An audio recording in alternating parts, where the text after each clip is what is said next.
બોલો. મારું નામ મનરાજભાઈ વાળા છે. હું પૂર્વ નગરપાલિકા પ્રમુખ છું.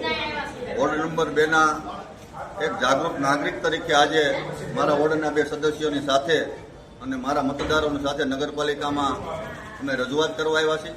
અમારા વોર્ડ નંબર 2 ના પ્રમુખની નિમણૂક થઈ છે, છતાં અમારા 2 નંબર વોર્ડમાં સફાઈ, લાઇટ જેવા પ્રાથમિક પ્રશ્નોમાં ખૂબ હેરાનગતિ છે.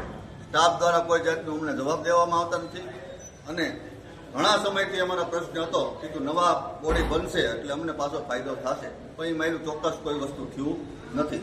આજે અમે નોંધાવા આવ્યા તો પ્રમુખ પ્રતિનિધિ તરીકે પ્રમુખના પતિદેવ, એ સિવાય અન્ય લેડીઝ જે ચૂંટાયેલા બહેનો છે એના પતિદેવો દ્વારા આખી નગરપાલિકાનું સંચાલન કરવામાં આવે છે. આ એક નિંદનીય બાબત છે.